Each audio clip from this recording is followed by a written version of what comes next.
प्रेम पत्र राधा स्वामी भाग 3 सिलसिला वचन नंबर 8। संतों ने जो प्रेमा भक्ति की महिमा विशेष करी और शुरू से आखिर तक उसको कायम रखा, उसका सबब यही है कि उनका उपास्य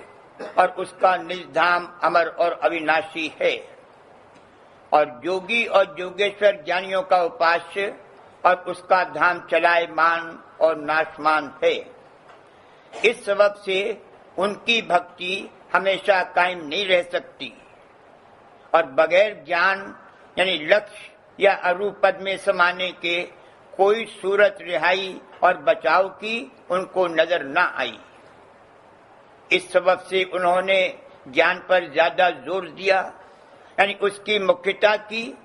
और भक्ति को थोड़े दिन का यानी ओछा साधन समझकर उसका निरादर रखा और आखिर में उड़ा दिया। और वाचक ज्ञानियों ने सच्चे ज्ञानियों के इस वचन को सुनकर या पढ़कर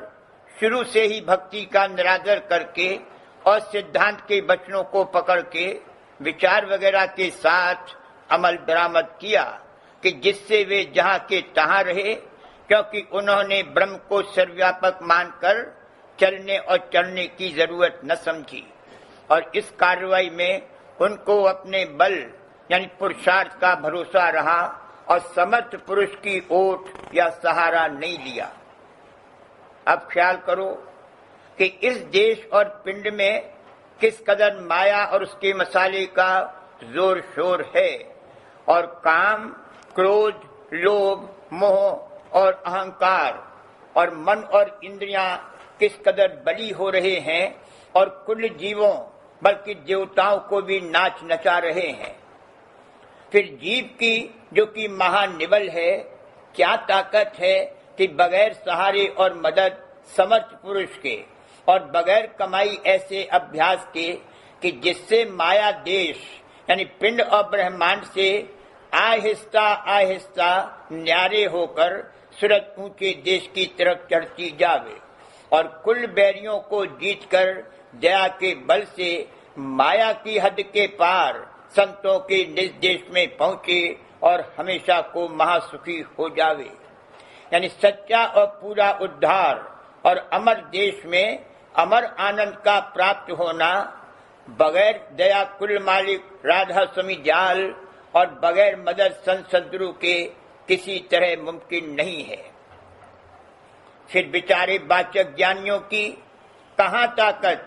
कि जिनको असल में चारों साधन बल्कि उनमें से एक भी साधन यानी सच्चा और पूरा बैराग हासिल नहीं हुआ कि अपने मन और इंद्रियों पर गालिब आवे और कुछ भी साधन अपने जीव के कल्याण यानी उद्धार का कर सकें। अलबत्ता बातें बनाना और जुबानी वाच्य और लक्ष्य स्वरूप ब्रह्म का निर्णय करना खूब आ जाता है, और अपने आप को ब्रह्म स्वरूप मानने से अहंकार खूब बढ़ जाता है, और बसवब न हासिल होने ब्रह्मानंद के मेले और तमाशों में देश विदेश भ्रमते फिरते हैं। ये हालत उनकी प्रगट नजराई देती है, और विचारवान और समझवान लोग उनकी चाल ढाल को देखकर आसानी से दरियाफ्त कर सकते हैं कि वे वाचक ज्ञानी ब्रह्मानंद से खाली हैं। फिर उनको ग्रंथों के पढ़ने और पढ़ाने और खाली निर्णय और विचार करने का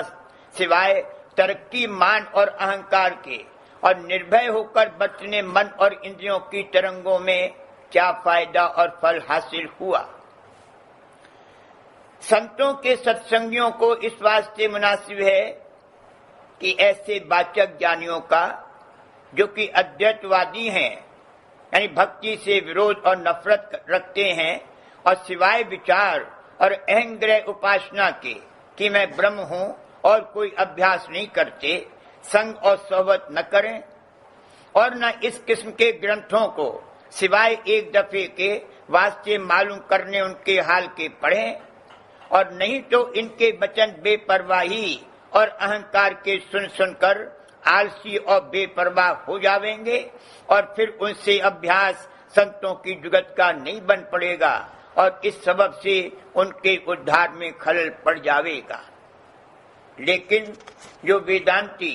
या ज्ञानी या सूफी द्वैतवादी हैं, यानी भक्ति को कायम रखते हैं और अपनी सफाई के वास्ते कोई न कोई अंतरीय अभ्यास करते रहते हैं, जैसे अजपा जाप यानी श्वासा से नाम का लेना, या मानसिक प्राणायाम करना, या दृष्टि का साधन करना, या दिल पर नाम की जब लगाना, या 10 प्रकार के शब्द जो पतंजलि योग शास्त्र में लिखे हैं उनका किसी न किसी तरकीब से चित्त लगाकर सुनना, या ब्रह्म को आकाशवत व्यापक मानकर चैतन्य यानी रोशन आकाश का ध्यान करना वगैरह वगैरह। उनका संग और सोहबत शुरू में जब तक कि संत या सद्गुरु संत मत वाले न मिले करने में कुछ हर्ज नहीं होगा, बशर्ते कि ये शख्स सच्चा परमार्थी है और अपनी हालत को निरखता परखता चलता है और जांच करता रहता है कि किस कदर मेरी वृत्ति ब्रह्मानंद में लीन होती है। ऐसे शख्स को इन ज्ञानियों के सत्संग से ये फायदा होगा कि अंदरूनी सफाई हासिल होगी, पर सूरत की चढ़ाई का फायदा बगैर अभ्यास संतों की जुगत सूरत शब्द योग के और किसी तरह हासिल नहीं हो सकता। और जब उसको संत सद्गुरु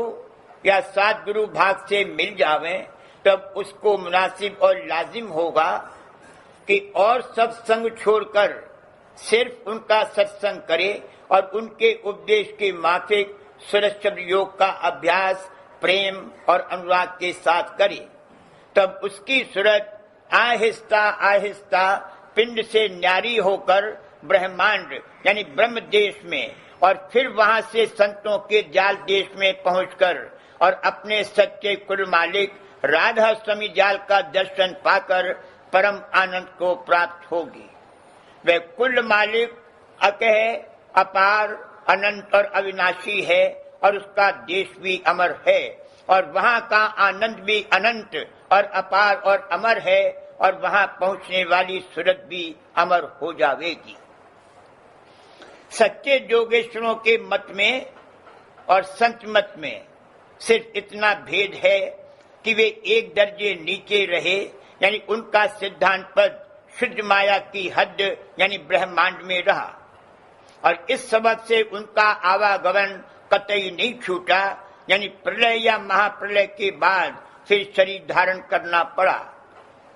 और संत माया की हद यानी ब्रह्मांड के पार गए और निर्मल चैतन्य यानी कुल मालिक राधा स्वामी जाल के देश में पहुंचकर वासा किया। और वाचक ज्ञानियों का ये हाल है कि उन्होंने चलना चढ़ना यानी माया देश को तय करना नहीं माना। इस सबब से वे मलिन माया के देश यानी पिंड में ही रहे और मनाकाश में जिसको उन्होंने ब्रह्म या आत्मा करार दिया समाये। और हरचंद इन्होंने ब्रह्म को अपना सिद्धांत माना, लेकिन उसके निधान की जो ब्रह्मांड में वाक़ है इनको खबर नहीं पड़ी। इस सबब से इनका दर्जा बहुत नीचा रहा और आवागमन उनका जल्द जल्द होता रहा।